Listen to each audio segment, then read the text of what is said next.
One. Hey everyone, this is Drew from the Drew Experience. We are back with another heavy hitter today. This is a big one. I can't believe how early it is. So I got to say, this is a one I've been looking forward to the most because he's a mentor to me. He's got such an accomplishment. I call him, you're going to have to correct me on this, Warren. I call him Mr. Hat Trick because he won three majorities, 1993 with Prime Minister Jean Chrétien, 1997 and 2000. He's the author of five books. And he has another one coming out. This is my favorite, The War Room. If you want to learn about politics, one of the best books. It's one of the most influential books. He's CEO of the Daisy Group, a political consulting firm. He's friends with Brian Lilly, and I believe these two are the definition of what it means to be have friendship in politics. But most important, he's a devoted father and a true fighter for making Canada better. I'm joined by the one, the only, my mentor, Warren Kinsella. Welcome to the show, Warren. Wow, that is quite a that is quite a welcome. I better live up to that one. Well, thanks for having me. Appreciate Well, it. hey, it's a big honor to have you. I'm used to doing these kind of hyped intros because before politics, I used to do content creation. Well, still do for combat sports. And the way I look at it is like I feel like boxing, kickboxing, MMA, kind of similar with politics without the Oh punching yeah. and the gore. It's about who can make the better argument across the aisle. Yeah, absolutely. No, it's very much like that. And in the war rooms that I've led, which I talk about in that book, the testosterone starts flying. And one of the things I do when I set up a war room is I always try and make sure we have a gender balance because Mhm. I find that the women in the war room have a welcome tendency to calm down the men. The guys want to go flying out the door, or go over the onto the ice, and drop their sticks. But the I find a lot of the women who I've worked with in war rooms have a kind of a sober second of thought approach, which is welcome. Because one of the things I've learned in running war rooms for Mr. Chrétien, for McGuinty and Gord Campbell and so on, is in the internet age, if you make a mistake, especially during a campaign, the internet is forever. Like it will never disappear. So you've got to make absolutely sure the stuff that you're putting out there, whether it's social or an attack piece or a defense piece, whatever it is, you got to make sure that it is accurate 29 different times. Otherwise, you're never going to hear the end of it. Very, very true. And I mean, you knocked it out of the park in in the book here. By the way, guys, it's on available on Amazon. It's $20. If you're interested in politics, I really recommend it. And as I said, like this helped me in the last federal election with my candidate. I worked with Neil Oberman in Mount Royal.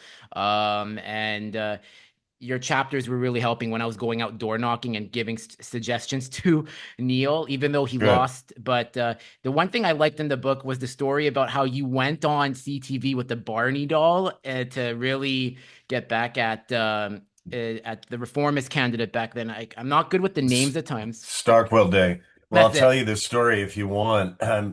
So obviously, somebody's religion is their personal Mhm, business, and it should not be a matter for discussion during an election campaign. mhm, And but we knew that Mr. Day, who was then the leader of the Canadian Alliance, the mhm, basically the precursor of the Conservative Party we have today, we knew that he was a creationist. mhm. I knew that because I'm from Alberta, I'm from Calgary, and I knew very well who he was. On paper, he was an impressive candidate. He'd been treasurer, he was bilingual, he was young, he's a great communicator.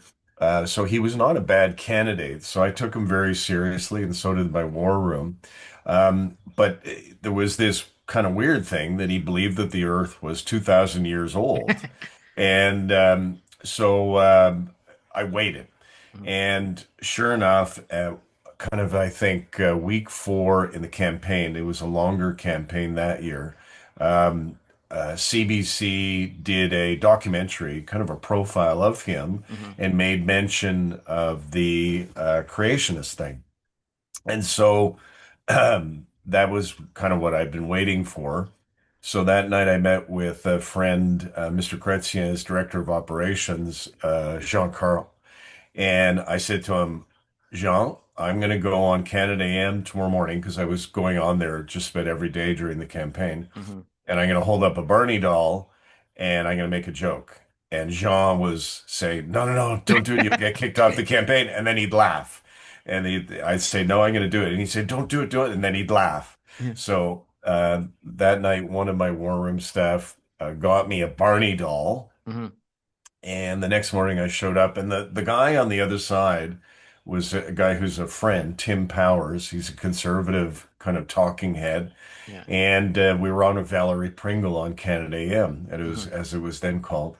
And at the very end, just as they were wrapping up, I said to Valerie, "Look, Valerie, there's this report now about Mr. Day and his faith, and it's his business. But I just want to say to everybody that the Flintstones was not a documentary, and the last dinosaur to walk the earth with men was this guy." And I think what saved my bacon was Tim burst out laughing, just as Jean-Carl had done the night before. Hmm. And it kind of turned it into a thing of laughter. And then I went back to the campaign. I went back to the campaign office, which is about 2 blocks away. And when I walked in, it was really quiet. And I thought, okay, I'm going to get flushed. And I went to my spot, and John Ray, so he's the brother of Bob Ray. He's a guy who runs Power Corp. He's our campaign Hmm. manager, long friend of Mr. Chrétien. Quiet guy. Walks into my office, stands at the door, says nothing. And then he just looks at me and he goes, "Be careful." And then he walks out. And I thought, oh, phew, I'm saved. And then I started getting calls from Mr. Kretzy, and Kretzy would say to me, okay, tell me the story. Tell it to me again. And he was laughing and laughing. So why did I do that? And I apologize for the long story, but I thought you might get a kick out of it. It, when you're delivering a punch in politics, as I talk about in the book, and Hmm. James Carville taught me this, the Democratic strategist, he said, deliver the punch with a smile. Don't look angry. Don't look mad. Don't be mean. Unfortunately, that's a characteristic of too much social media these days. Deliver it with a bit of smile. Tell a bit of a joke. And that's what I decided to do. And it worked. And people tell me, it was very damaging to, their campaign, to Hmm. Stockwell Day's campaign. And, that may well be true, but I mean, that's one way of doing it. And I became known for that. Apparently, it's a Trivial Pursuit question, no less. So, it's, I guess, so people remember it.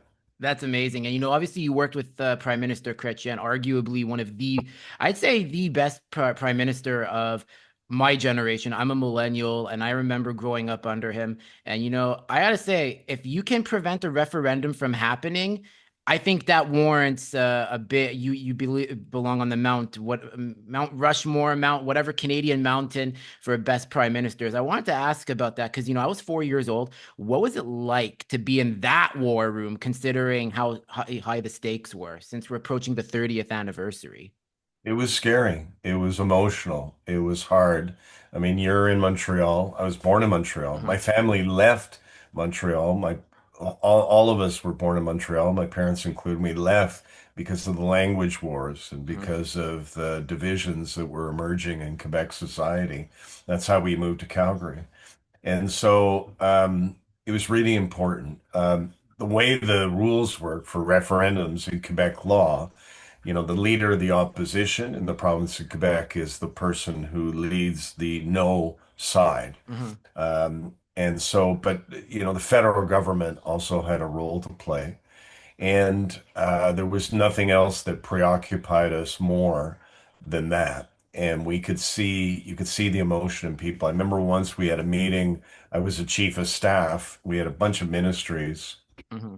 and I was sitting there with the deputy ministers and the ministers, and um, the deputy ministers just told us what would happen. They were going to take truckloads of gravel and dump them at roads into Quebec to establish border crossings. They were going to seize federal buildings because they were going to say our taxes paid for this. Uh-huh. They were going to take control of the St. Lawrence Seaway. Like it was real. And it was going to cause a collapse of the Canadian economy and the Canadian country. And Chrétien did something brilliant.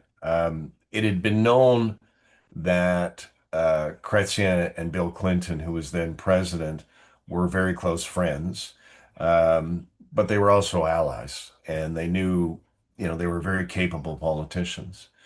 And I wasn't present for the phone call for the discussion, but Mr. Clinton made a statement, and he didn't want to be seen, unlike Trump, as seen as interfering with Canadian affairs.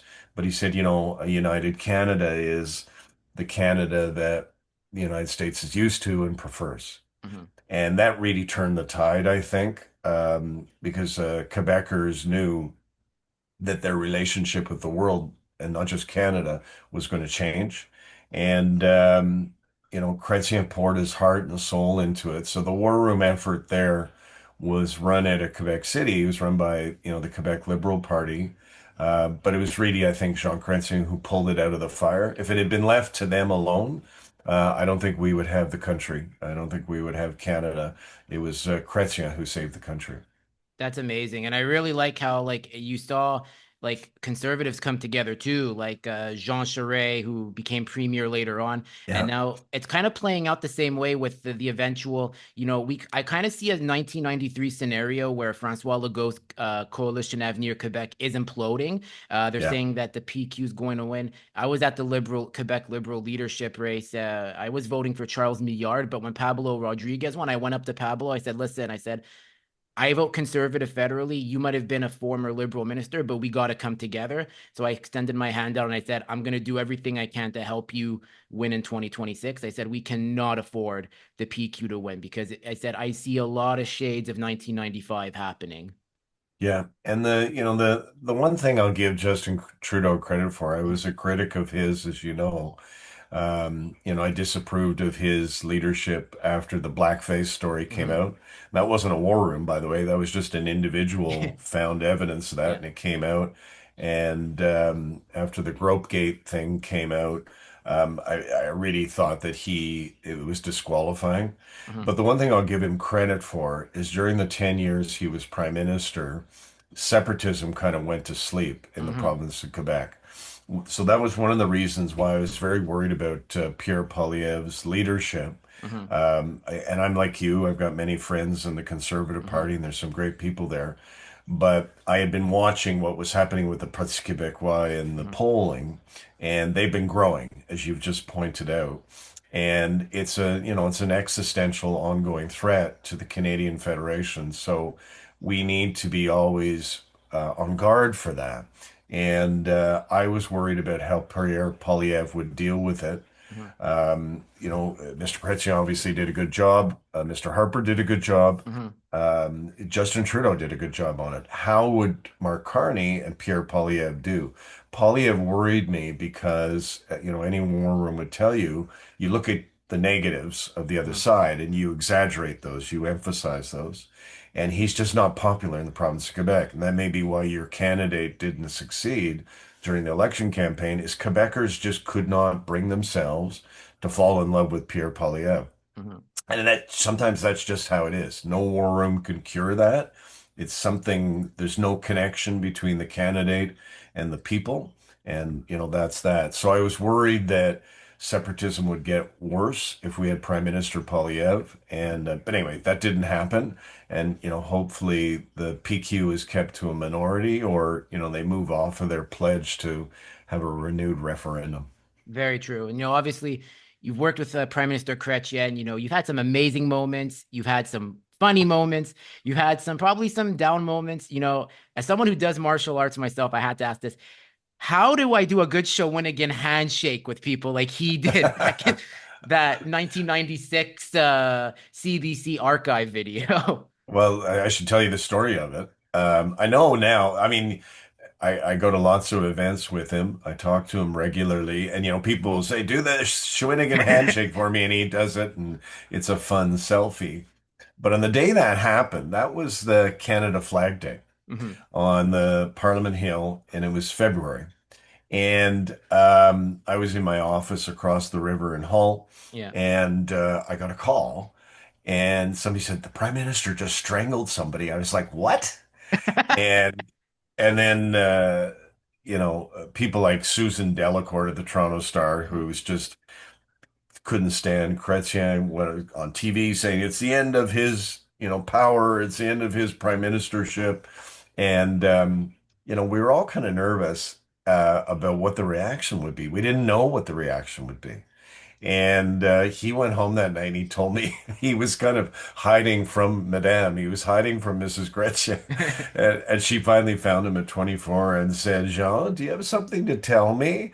So anyway, that night, Peter Donolo, who's the head of his communications team, phoned him. Mhm. And Chrétien's like, okay, give it to me. And so during the day, News Talk 1010, which is one of the main radio stations in Toronto, Mhm. had run a quickie poll on what had taken place. And Chrétien's thought, okay, here it goes. I'm in big trouble. Tell me, Donolo. And Donolo said to him, well, Prime Minister, I, I tell you what the numbers are, but I'm afraid if I do, that you're going to go out and strangle somebody else. And it was, people loved it. They loved it. And so it actually it was a negative that was positive. And there's a war room lesson there is, what you think is going to work always, you got some scandal piece and you're going to drop it in week two and it's going to redefine the campaign. Often it doesn't do that. Jack Layton caught in very embarrassing circumstances during the campaign when he was last running. He had cancer, and I know lots of conservatives and liberals thought, oh, he's a goner. Not only did it not hurt him, he became the leader of the opposition, got the NDP the best result in their history. Or Mr. Clinton again, the Monica Lewinsky scandal. It was terrible. It was completely inappropriate. But because the Republicans overstated their case against him, the polling showed that he had become the most popular president in the history of polling. Mhm. So you really have to analyze these things very carefully before you deploy a hand grenade, because the hand grenade can bounce back on you. Very true. Another thing too that I wanted to ask is like, you've mentioned in the war room, but I wanted to ask you face to face because, like, I feel you have a great way of talking about it. The rivalry of Jean Chrétien and Paul Martin, because it seemed like it was just one of those two great boxers intellectually, but they were bound to like cross paths. So I wanted to ask you, what was that rivalry like, and what led to the whole like Martin coming in, and what do you think led to, aside from sponsorship scandal, what led to Martin's downfall? Too much ambition, too much ambition. He was very capable finance minister. Hmm. And but it became apparent very early on that they felt that they should have won the leadership in Calgary in 1990, and Chrétien should get out of the way. And Chrétien won a massive majority in 93, as you pointed out, and in 97. And then that's when they really started acting up, and there was all kinds of nonsense going on. So I was one of the people leading the effort. I was always one of his loyalists Hmm. and defending him. And I used to, I had friends on the Martin side, and I said to them, why don't you just wait? I don't think he wants to run for a third term. Why don't you just be respectful and you might be pleasantly surprised by the results? But they couldn't help themselves. They had a lot of bullies and a lot of thugs in that team, and they kept pushing. So Chrétien did what a lot of politicians do, is he dug in his heels and he said, "No, I'm not leaving." And then we ran in the 2000 campaign where I led that war room, and we won a bigger majority than we got in 97. So, I think that Mr. Martin was poorly advised by his advisors. I think they obviously said to him, "You can do this. We can pull this off and have a coup." And he didn't. And then when he finally became leader, he promptly lost the majority, and then he lost his minority. And the Liberal Party was in the wilderness for 10 years. So, be careful what you wish for in politics. You may just get it sometimes. Addition by, as I'm going to quote you, I might butcher it. It's always addition. You have to be a relationships person. That's how I Addition, yeah, addition, not subtraction. That's That's how I politics. that's how I learn it from you. Even now, like as I said, when I'm in provincial politics, I have friends on the other side. As I said, even though I vote conservative, I consider you a mentor. And then with that, I got to ask about Brian Lilly. How did you guys become friends? Because you and him are the template of what friendships can be in politics. And like I always try Yeah. to emulate you two. Well, he's on the right and I'm on the left. I'm not a member of any political Hmm. party. I don't think it'd be proper for me to do that and write about politics. Hmm. The only party I've helped out really in the past decade is the Democratic Party. Hmm. Yeah, I have some involvement with municipal politics, but and Brian has more of a conservative orientation. And when I was advising Mr. Ignatieff for a Hmm. very brief period, and then I left before he blew himself up. Brian and I became friends, and we disagreed on a lot of stuff. But the thing you learn when you're in politics for a long time is that most people who are involved are good people. They're good people, motivated by the best of intentions, and journalistically, that's true as well. And you can have friends on the other side of the aisle. And Brian and I became great friends. I'm sure there's stuff I put on Twitter that drives him crazy. There's stuff he puts up on Twitter that I disagree with.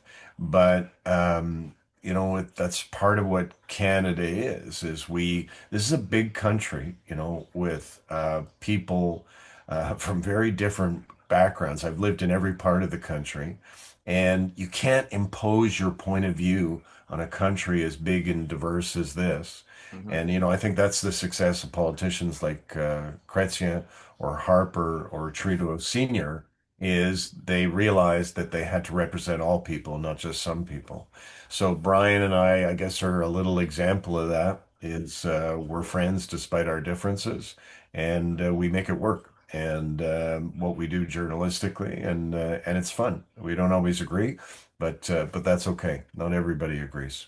That's the point of friendships, opposites attract, as they say.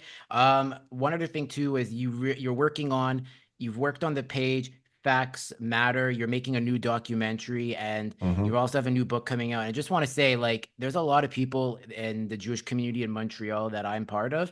They're very, very like happy with what you're doing, and they're appreciative of it. Like you are seen as a hero with others. So what I wanted to ask about, like, what was the work to go to do to make that page, the documentary, and write the new book? And what have you learned from what's going on with today with the anti-Semitism in Canada? Well, my involvement in fighting racism and anti-Semitism goes back to when I was a teenager. I was involved in the punk rock scene in Calgary, and I used to organize Rock Against Racism concerts, Mhm. and there was racism that I was experiencing at some of the shows that I was putting on. And that's actually how I got involved in the Liberal Party, because I realized, my concerts weren't going to just address that problem. I needed to get involved politically, and that's how I ended up in the Liberal Party. So it's always been around. Mhm. It's always there. It's like a beast that never dies.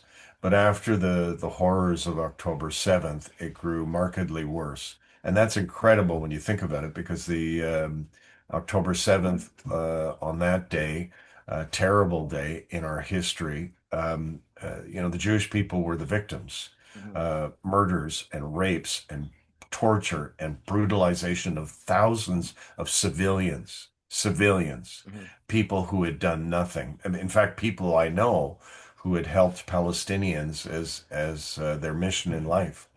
So it was a terrible event, and I thought, well, the whole world's going to say Israel's the victim and sympathize with Israel. Well, the reverse happened, and protests, like 2,500 protests, happened in the first 10 days after October 7th around the world.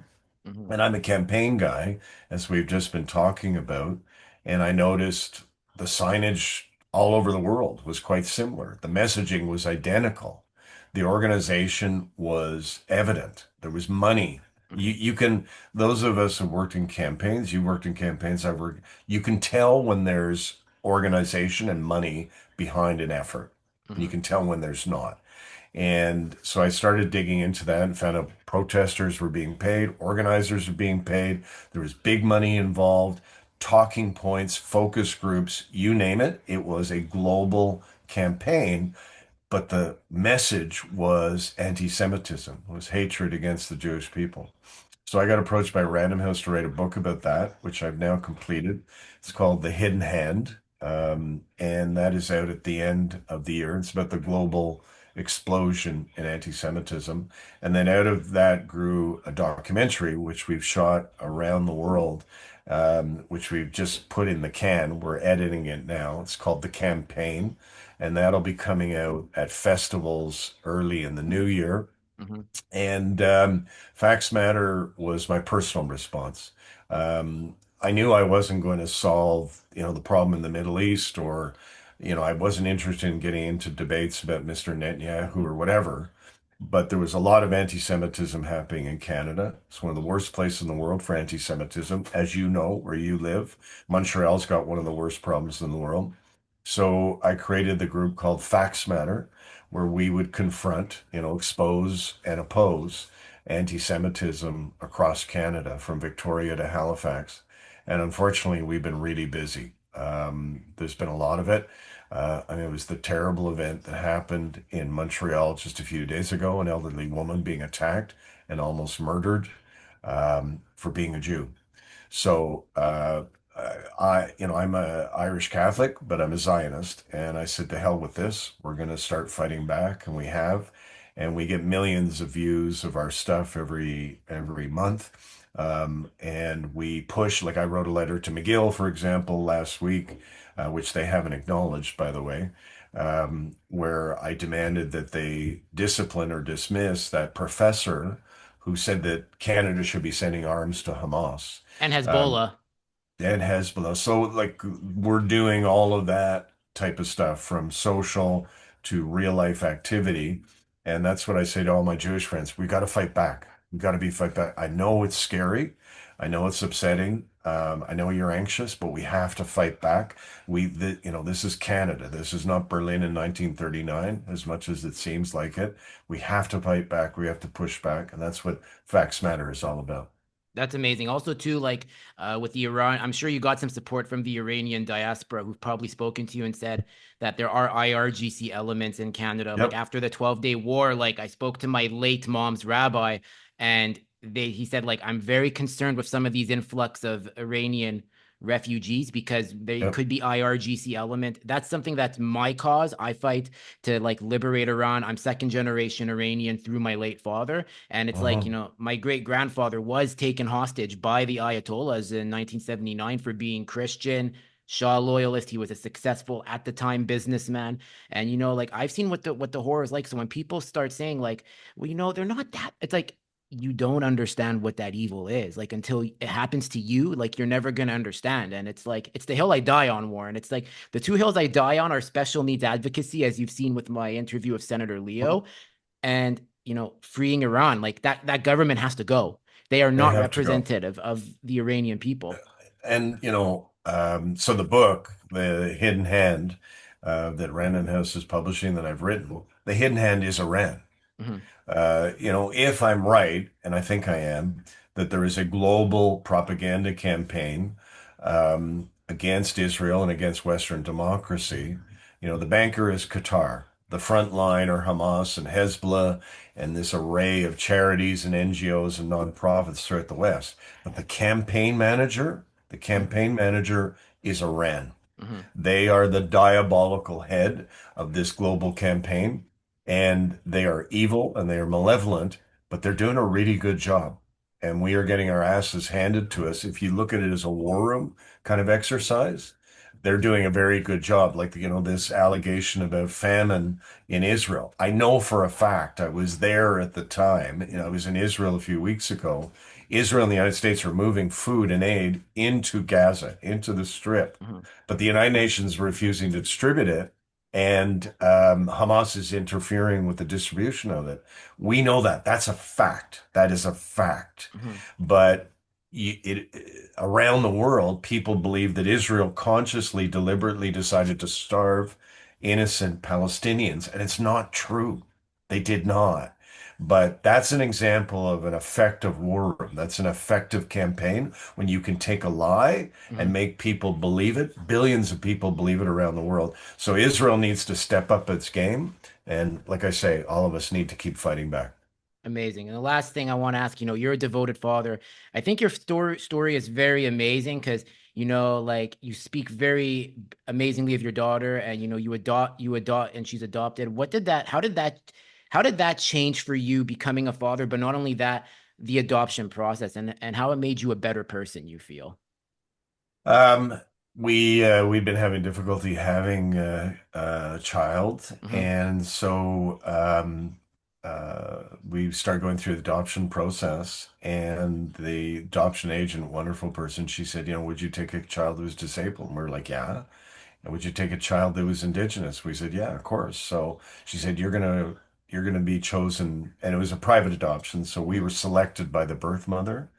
And so we got word. It was 2 days warning, and we headed up to Yukon to Whitehorse to get my daughter. And that was 30 years ago, actually, next month in a couple of weeks. So maybe I'll send her your interview. You should send it to me, and I'll send it to her. So that was like the best day of my life. And then we headed back. I was chief of staff in Chrétien's government. We had a bunch of ministries. Hmm. And I joke with Emma now. She, of course, doesn't remember it. Her very first political event was the Canada rally in the middle of Montreal, where Jean Charest held up his passport and said, we're going to lose this if we don't fight for Canada. And so I sh had her strapped to my chest, and she was at the Canada rally in Montreal. So she's been involved in politics from the start. She's not as involved in it as her dad is. But yeah, it's, family's the most important thing. And I know a lot of people kind of laugh when a politician says, I want to go back to my family. But, sometimes they're telling the truth. It's very hard on families, Hmm. getting yelled at by people on social media, and you're standing at the luggage rack at an airport and some guy jerk comes up to you and starts abusing you. You can't say anything back. It's tough on families, and they're apart. It's a big country, especially the ones out west. They can go a whole week or more without seeing their loved ones. So it's very tough business, and I think we need to give our politicians a break because of all stripes, liberals, Tories, New Democrats. Hmm. It's a hard life sometimes, and it has very few rewards. So anyway, for me, I've got 4 kids, and I love being a dad. And that was the choice I made. I could have run again for Mr. Kretschmer. I ran for him in BC in '97 and lost. And there were a lot of people who wanted me to run again in Toronto, and my kids were too young. It was just the timing wasn't right. So I decided to keep being a dad, and it was the right decision. That's amazing, Warren. We got so much done within 35 minutes. Wow, it's There you amazing when you go. come prepared. So where can people connect with you, by the way, if they want to like know who you are and the work you do? And by the way, guys, if you're into politics, buy this book. I'm not paid by Warren to promote this. I'm doing this out of love because he's my mentor in a way. And as I said, as a martial artist, whether you're a conservative, the one thing martial arts teaches us, you can learn from everybody. And Warren's taught me a lot. So please, so if you want to support him, please, this is the best book. Advice still holds up today. And Warren, where can people connect with you? WarrenKinsella.com, website I've had for almost 25 years now. I can't believe I've had it that long. You can get me on Twitter or X. You can find me. I've got 3 different Facebook platforms. One is an author platform, but people will probably, unfortunately, I'm warning everybody, be seeing a lot of me in the fall, towards the end of the fall when the book comes out and the documentary comes out. And as long as anti-Semitism is raging in this country, I'm going to be fighting that. So, if you got a story, you got something you want to tell me, you need some help, don't hesitate to reach out to me. Be happy to help out in any way I can. Amazing. Well, Warren, thank you so much for doing this. I hope we can do this again. And next time we'll do our own bachelor's burning question. We're going to call it Drew's burning questions with you and Brian Lilly. So Well, when you Brian get Lilly, Brian, I will talk to Brian. I'm talking to him later on today. We talk a lot, and I'll talk to him later on today and say we should come onto your show and we'll do it together. I really appreciate this. It's an honor to have you on. It's an honor to call you not just a mentor and a friend. And when you're in Montreal next time, we got that Rickards Red ready for you. That's my inside joke with you. So Warren All right. Kinsella, everybody.